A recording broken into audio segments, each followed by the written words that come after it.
Days 1 to 3. I should have known the day would end in disaster when little Min Jiwoo wouldn't stop crying that morning. The daycare center buzzed with its usual chaos. Toddlers screaming, babies gurgling, the smell of sanitizer mixing with apple juice and crackers. I was changing Min Jiwoo's diaper when Director Han burst through the door, her face pale as paper. Everyone stop. We have a positive COVID case. Nobody leaves until health officials arrive. My stomach dropped. The 6-month-old baby in my arms, Kang Min Jiwoo, son of the infamous CEO Kang Sihyeon, let out a wail as if he understood. I pulled him close, my Omega instincts screaming to protect him. 2 hours later, I stood in the parking lot watching hazmat-suited officials swab Min Jiwoo's tiny nose. The baby clutched my shirt, tears streaming down his flushed cheeks. That's when he arrived. Kang Sihyeon stepped out of a black Mercedes like he owned the world. Probably because he did, at least the tech company half of Seoul used. Tall, broad-shouldered, with sharp features that would have been handsome if not for the permanent scowl. His alpha pheromones hit me like a wall, pine and cold steel, suffocating in their intensity. Min Jiwoo, he said, not even looking at me as he reached for his son. The baby screamed louder, turning his face into my neck. Sihyeon's jaw tightened. Give him to me. He's scared, I said quietly, bouncing Min Jiwoo gently. Maybe if you... I didn't ask for your opinion. His dark eyes finally met mine, cold and dismissive. You're the daycare worker who was with him during exposure, correct? Heat flooded my cheeks, anger, not embarrassment. Yes. Min Jiwoo. Mr. Kang, a health official interrupted, I'm afraid we have a situation. You were in close contact during the crucial window. All 3 of you must quarantine together immediately, 14 days, no exceptions. The color drained from Sihyeon's face. That's impossible. I have a company to run. Sir, this is a legal mandate. I watched the alpha's control slip for just a moment, saw panic flash across his features before that steel mask slammed back down. Fine. My penthouse. Let's go. The car ride was suffocating. Sihyeon made 3 phone calls, barking orders about video conferences and quarterly reports. Min Jiwoo had finally quieted in my arms, his little fist wrapped around my finger. I studied the baby's face, his father's sharp nose, but softer somehow. Innocent. Stop staring at him like that, Sihyeon snapped, making me jump. Like what? Like you're his parent. You're not. The words stung more than they should have. I bit my tongue and looked out the window.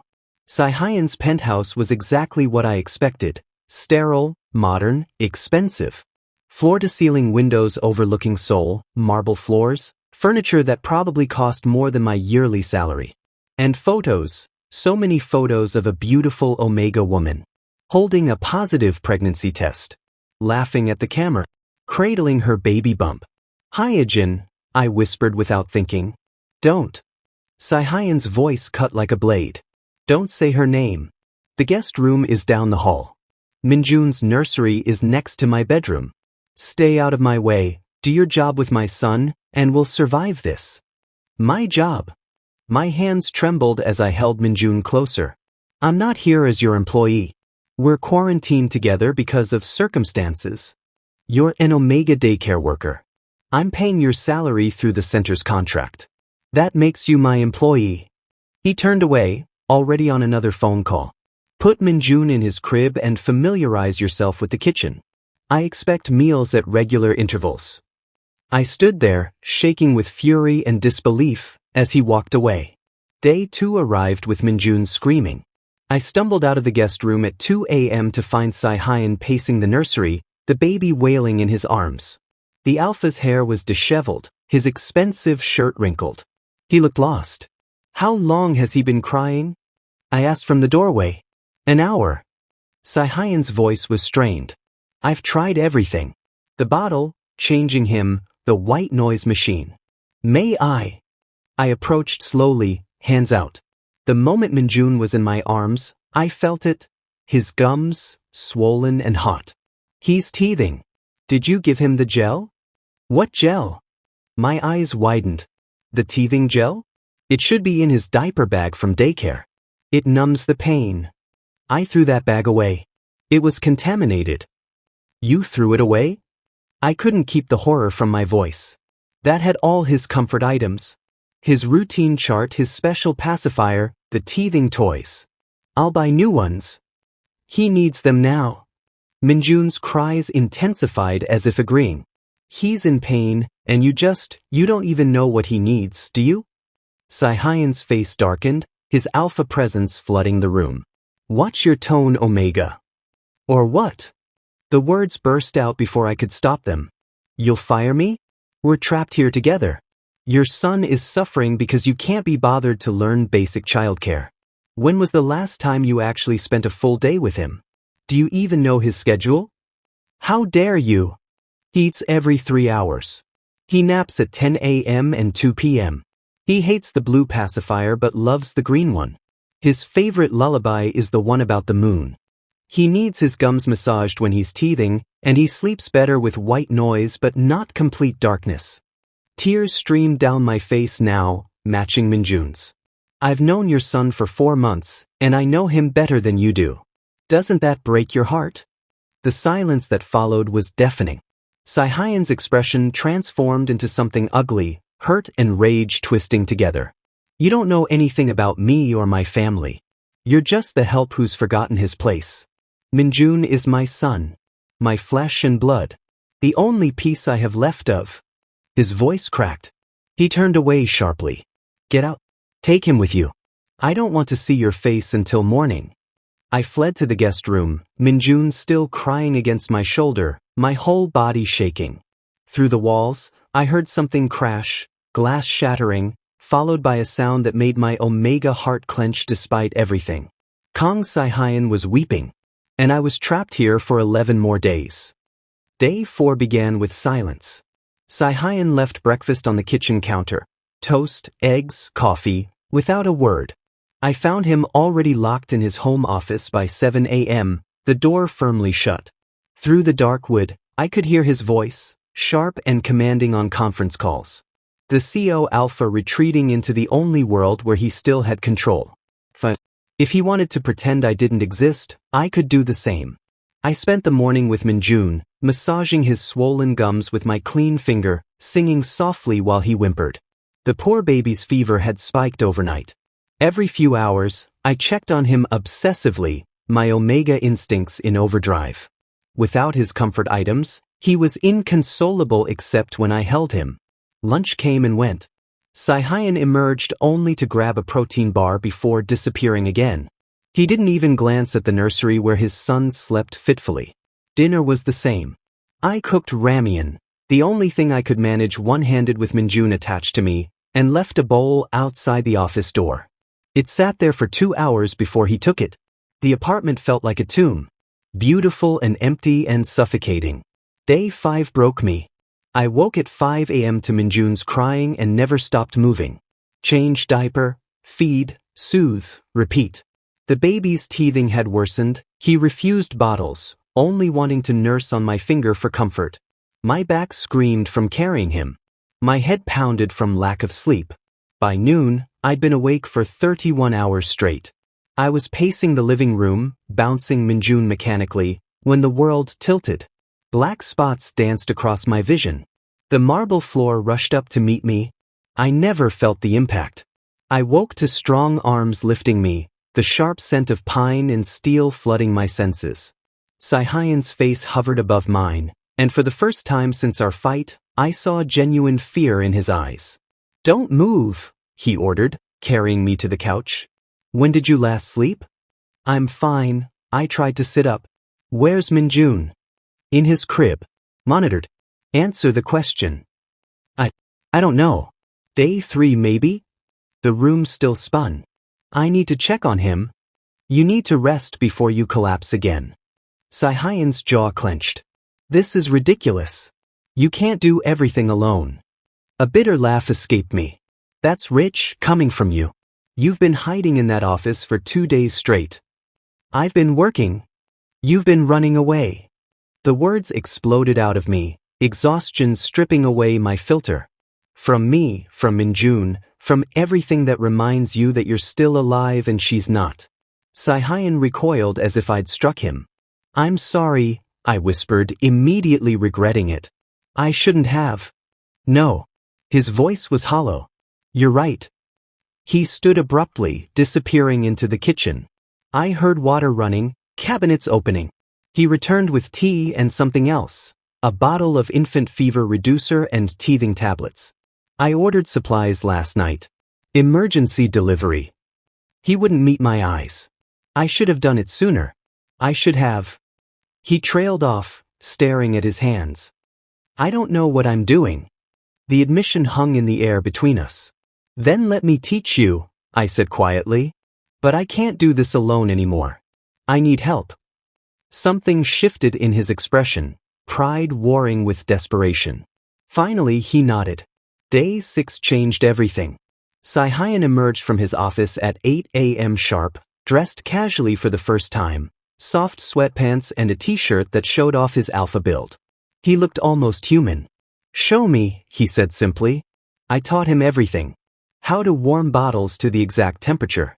How to support Minjun's head properly during feeding. How to check diaper rash and apply cream gently. How to read his son's different cries, hungry versus tired versus painful. Sihyeon was awkward at first, his large hands uncertain with the tiny baby. But he learned quickly, absorbing information like he probably did in boardrooms. Taking mental notes. Asking questions. "Why does he cry more when I hold him?" he asked, frustration bleeding through. "Because you're tense. Babies sense that." I guided his arms into a better position. "Relax your shoulders. Let him feel safe."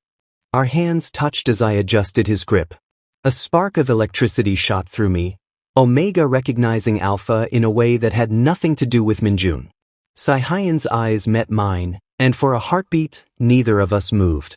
Then Minjun burped loudly, breaking the moment.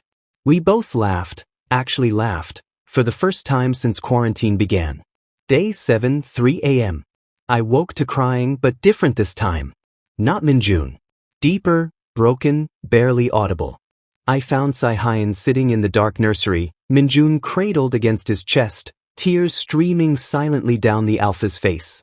The baby slept peacefully, finally comfortable after the fever reducer worked. But his father was shattering. "Sihyeon," I whispered from the doorway. "I killed her." His voice was barely audible. "My wife. I killed her." Ice flooded my veins. I stepped into the room slowly, afraid to spook him. Hyojin was high risk from the start. The doctors warned us, Omega carrying Alpha's child, complications likely. She wanted to terminate. His hands trembled around his son. But I convinced her. I wanted him so badly. I promised I'd keep her safe. I promised. Sihyeon. She hemorrhaged during delivery. I watched her die while they saved him. She reached for me at the end, and do you know what she said? His eyes found mine in the darkness, devastated. "Take care of our baby." Not, "I love you." Just, "Take care of him." Tears burned my eyes. "And you have been." "No. I haven't." I look at him and see what I took from this world. A brilliant, beautiful Omega who had so much life ahead of her. Gone because I was selfish. He pressed his face against Minjun's soft hair. Every time I hold him, I remember her dying. Every smile, every milestone, she'll never see any of it. Because of me. The grief in the room was suffocating. My Omega heart cracked wide open. "So you push him away," I said softly, sitting beside them. "You hide behind work and nannies because loving him means facing what you lost. I don't know how to be his father without her. You're learning." I reached out hesitantly, placing my hand over his where it cradled Minjun. "You're here right now, aren't you? That's what matters." Sihyeon's composure finally shattered completely. He turned into me, Minjun secure between us, and sobbed against my shoulder. Deep, wrenching sounds of a man who'd been holding everything inside for 6 months. I wrapped my free arm around him, offering what comfort I could. His alpha scent, usually so controlled, was chaos. Pine trees in a storm, steel cracking under pressure, and underneath it all, the acrid smell of grief. We sat like that for an hour. Min Jiwoo sleeping peacefully while his father broke apart and slowly, carefully, began piecing himself back together. When Sihyeon finally pulled away, his eyes were red but clearer somehow. "Thank you," he whispered, "for not running from this. From me. Where would I run?" I tried to smile. "We're quarantined, remember?" He almost laughed. Almost. Day 8 dawned different. I woke to the smell of coffee and pancakes, real pancakes, not the frozen kind. In the kitchen, Sihyeon stood at the stove, Min Jiwoo strapped to his chest in a baby carrier, both concentrating intensely on flipping batter. "You're cooking," I said, still half asleep. "Don't sound so shocked." He glanced back, and something in his expression made my heart skip. Softer. Open. I figured it was my turn. We ate breakfast together at the table, Min Jiwoo babbling happily between us. Sihyeon had researched teething overnight, of course he had, and ordered a dozen different remedies. He showed me each one, explaining the reviews he'd read, asking my opinion. It felt dangerously domestic. "Your coffee," he said, sliding a cup toward me. "2 sugars, light cream. That's how you take it, right? You noticed." "I notice everything about you." The words hung in the air. Heat crept up my neck as our eyes met. Sihyeon looked away first, clearing his throat. "I mean, for Min Jiwoo's sake. Since we're co-parenting temporarily, I should know your preferences." "Right. Of course." I focused very hard on my pancakes, ignoring how my Omega instincts purred at his attention. Day 9 brought the first real problem. I felt it the moment I woke. My suppressants were wearing off early. Stress did that sometimes, accelerated the cycle. My scent, usually muted and professional, began sweetening. Vanilla and cherry blossoms, unmistakably Omega. I showered 3 times. Used every scent blocker I had. Nothing worked. Sihyeon noticed immediately at lunch. His nostrils flared, pupils dilating before he caught himself. "Jiwoo, your medication." "I know. I only brought a week's supply." "I didn't think." I wrapped my arms around myself. "I'll stay in my room as much as possible. Keep distance." "That's not practical with Min Jiwoo." "I'll manage." But managing became impossible when Min Jiwoo started crying that afternoon. I was changing his diaper when Sihyeon appeared in the doorway, drawn by his son's distress. The nursery was small. He stepped closer, reaching for the wipes, and suddenly we were inches apart. His scent slammed into me, pine and steel, but underneath, something wild and wanting. Alpha responding to Omega on a level neither of us could control. "Jiwoo," he breathed, his hand coming up to cup my face. I froze, torn between leaning in and pulling away. His thumb traced my cheekbone so gently, his eyes dark with something that terrified and thrilled me. Then Min Jiwoo shrieked, and reality crashed back. Sihyeon jerked away like I'd burned him. "I'm sorry. I shouldn't have." "It's just biology," I said quickly, my hands shaking as I finished with Min Jiwoo. "The sense. It doesn't mean anything." "Right. Biology." But he looked devastated. He left the room, and I heard his bedroom door slam. Day 10, 2 a.m. I couldn't sleep. Every nerve ending felt alive, hypersensitive. My body preparing for a heat that couldn't happen here, now with him. I paced my room, trying to calm down, when I heard shouting. Sihyeon's voice, raw with anguish. "I can't do this. I can't betray her memory like this." Was he on the phone? I crept into the hallway and realized he was in the living room, standing before Hyejin's largest photo. Talking to her picture like she could hear him. "I promise to love only you. Forever." But his voice cracked. "He makes me feel alive again and I hate myself for it. What kind of husband am I? What kind of father?" My heart shattered. I should have left, given him privacy. Instead, I stepped into the room. "Sihyeon." He spun around, eyes wild. "You shouldn't be here. Your scent, it's everywhere. I can't think straight when you're near me." "Then maybe you should stop thinking." The words came out before I could stop them. "Stop torturing yourself over things you can't control. You don't understand." He advanced on me and I backed up until I hit the wall. She died because of me. I don't deserve happiness. I don't deserve to feel this way about anyone, especially not. Not what? Not an Omega? Not a man? Not someone who actually sees you instead of the perfect husband you're trying to be for a ghost. His hand slammed against the wall beside my head. We were so close I could feel his breath on my face, see the war raging in his eyes. You think I want this? He growled. You think I want to feel my heart race every time you smile at my son? You think I want to notice how your eyes crinkle when you laugh? Or how you hum while cooking? Or how perfect you look holding Min Jiwoo like he's your own? Tears streamed down my face. Then what do you want? I want... He leaned closer, his forehead nearly touching mine. I want to honor her memory. And I want you. Both things. And I can't have both. So you choose the memory. My voice broke. You choose to be miserable forever because it's easier than living. It's not about easy. It's about being loyal. She's dead, Sihyeon. The words exploded out of me. She's dead, and you're alive, and Min Jiwoo is alive, and I'm alive. And we're all here together, and maybe that means something. Maybe she'd want you to move forward instead of building a shrine. The slap of reality hung between us. Then Sihyeon kissed me. It was desperate and broken and fierce. His hands cupped my face like I was precious, like I might disappear. I melted into it, 6 years of touch starvation meeting his ocean of grief.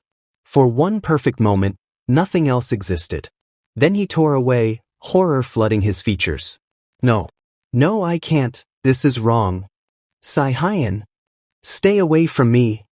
He backed toward his bedroom, shaking. Lock your door. Don't come out unless Min Jiwoo needs you. I can't be trusted around you right now. He disappeared and I heard the lock click. I slid down the wall, touching my lips where his had been, crying for both of us. Day 11, 4 p.m. Min Jiwoo's scream pierced through the apartment. I ran to the nursery to find him burning with fever, 40 degrees Celsius. His little body convulsed, eyes rolling back. Febrile seizure. Sihyeon. I screamed, cradling the baby. Call emergency. He burst in, phone already dialing, then cursed. The quarantine. We can't take him to hospital without authorization. Panic clawed at my throat.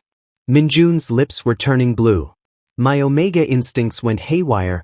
Protect the pup, save the pup. I laid him on his side, supporting his head, counting the seconds.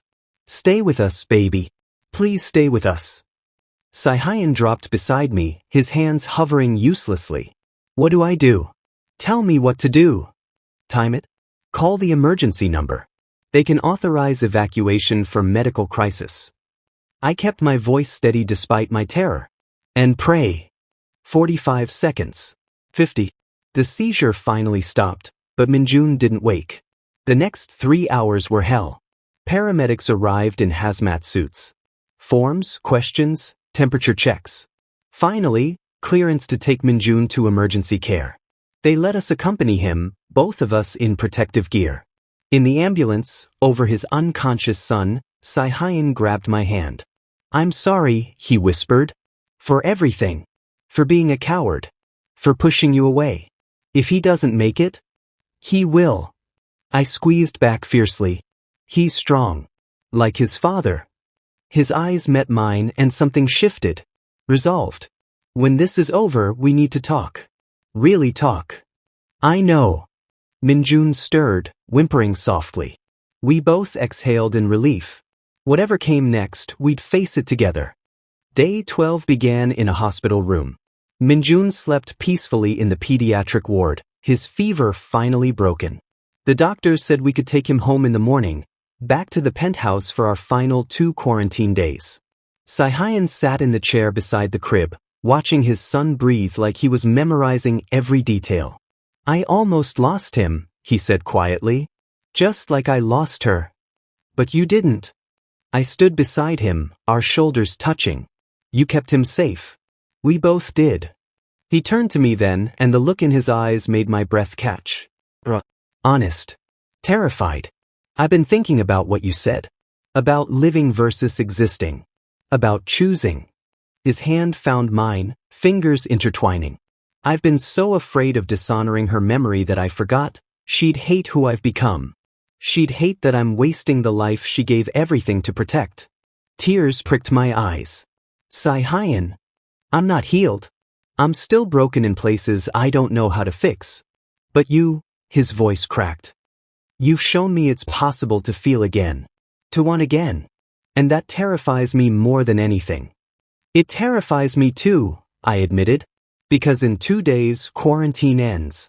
And I don't know what happens to us after that. He squeezed my hand tighter. Neither do I. But I want to find out. Day 13 was bittersweet. Back in the penthouse, we moved around each other with new awareness. Every touch lingered. Every glance held weight. Sihyeon cooked breakfast again. Became our ritual. We fed Min Jiwoo together, played with him on the living room floor, gave him a bath while he splashed and giggled. Like a real family. That evening, while Min Jiwoo napped, I found Sihyeon in the hallway staring at Hyejin's photos. But this time, his expression was different. Peaceful. Sad but accepting. She was beautiful, I said softly, joining him. She was. He smiled, touching the frame gently. Brilliant, stubborn, terrible at cooking. She once burned water. I still don't know how. His laugh was wet with tears. She wanted to be a lawyer. Fight for Omega rights. She would have changed the world. Tell me about her. Really tell me. So he did. For 2 hours, we sat on the couch while he shared memories. The good and the bad. How they met at university. Their first terrible date. The pregnancy scare before they were ready. The joy when Min Jiwoo was conceived intentionally. The fear during complications. Her last words. She told me to find happiness again, he admitted finally. In the delivery room, she made me promise. Don't make my death your prison, she said. I thought she was delirious from pain. But maybe. He looked at me. Maybe she knew I'd need permission to let go. You don't need permission from her, I said gently. You need it from yourself. He nodded slowly, then stood. Walked to the largest photo, their wedding picture. Carefully, deliberately, he took it down. What are you doing? I asked, alarmed. Not erasing her. Never that. He moved several photos to his bedroom, leaving only 2 in the common areas, one of her pregnant and glowing, one of her holding newborn Min Jiwoo. But making room. For new memories. For life that's still happening. My throat closed with emotion. That's really brave. No. Asking you what happens next, that's the brave part. He turned to face me fully. Jiwoo, I'm falling for you. Maybe already fell. I don't know when it happened. Maybe when you stood up to me that first night, or when I found you collapse from taking care of my son, or when you held me while I broke apart. But it happened. My heart hammered. Sihyeon, I know I'm a mess. I know I have so much healing left to do. But I want to do it. Not just for Min Jiwoo. For myself. And maybe, if you're willing, with you beside me. I'm falling too, I confessed, tears spilling over. But I'm scared. What if you wake up one day and regret this? What if I'm just a replacement? You're not. He crossed to me, cupping my face in both hands. You're nothing like her. You're sarcastic where she was diplomatic. Patient where she was fierce. You sing off-key and burn toast and make my son laugh in ways I never could. You're completely, perfectly you. And that's who I'm falling for. I kissed him then, soft and sweet and full of promise. No desperation this time. Just 2 broken people choosing to be brave together. When we pulled apart, Min Jiwoo was crying. But not distress, we'd woken him. Sihyeon laughed, picking up his son. Good timing, kid. Always stealing Dad's moments. The word, Dad, came so naturally now. Progress. Day 14, 6 a.m. Quarantine officially ended at noon. I packed my small bag slowly, each item feeling heavier than it should. My apartment across the city waited, cold, empty, nothing like the home this penthouse had become. Sihyeon made breakfast one last time. We ate in silence, both knowing everything was about to change. So, he said finally, what now? I don't know. I go home. You go back to work. We figure out custody. Not custody. Visitation? With Minjun, I mean if you want me to, I was rambling, panicking. Jiwoo. He reached across the table. The permanent caregiver position. For Minjun. It's yours if you want it. My breath caught. Are you offering because you need childcare or because? Both. Neither. He ran a hand through his hair, frustrated. I'm offering because my son loves you. Because you're amazing with him. Because I trust you completely. But also because, selfishly, I want you here. In our lives. In whatever capacity you're comfortable with. I had to ask, what are we? I don't know yet. But I want to find out properly. Therapy first, I'm scheduling it today. Working through my grief with a professional. Taking down more photos gradually. Learning to parent actively. And then, he stood pulling me up with him. Then I'd like to take you on an actual date. Court you properly. See if this thing between us is real outside quarantine pressure. Hope bloomed painful and bright in my chest. You're serious? Completely. So what do you say? Will you stay? I looked at Minjun in his high chair, grinning his new one-toothed smile. At Sihyeon, nervous and hopeful and trying so hard. At the penthouse that somehow felt like home. On one condition, I said. You actually commit. To healing, to therapy, to being present for Minjun. I won't watch you slide back into that cold toe who hides from life. Deal. And your condition? When you're ready, really ready, you ask me on that date properly. Not because we're convenient or because I'm here. Because you genuinely want me. He smiled, real and warm and devastating. I already want you. But I'll wait until I deserve you. 3 months later. The doorbell rang at exactly 7 p.m. I opened it to find Sihyeon holding flowers. Pink peonies, my favorites, which he'd learned weeks ago. He wore a dark suit that fit perfectly, hair-styled, looking every bit the so alpha. But his eyes were soft. Nervous. Min Jiwoo, he said formally. Would you do me the honor of accompanying me to dinner? Behind him, I could see his parents' car, Minjun waving from his grandmother's arms. The apartment behind me had changed too. Some of Hyejin's photos remained, but new ones joined them. Minjun's first tooth celebration, Sihyeon's first successful solo bedtime routine, the three of us covered in flour from a baking disaster. A life being built, not just remembered. I'd love to, I said, taking his arm. As we walked to his car, he leaned close. I'm still figuring this out. Being a good father, processing grief, learning how to date someone properly. I'll probably mess up. I smiled up at him. Good thing I'm patient. Good thing you're here. The city lights sparkled around us as we drove toward our first real beginning. Imperfect, complicated, and completely worth it.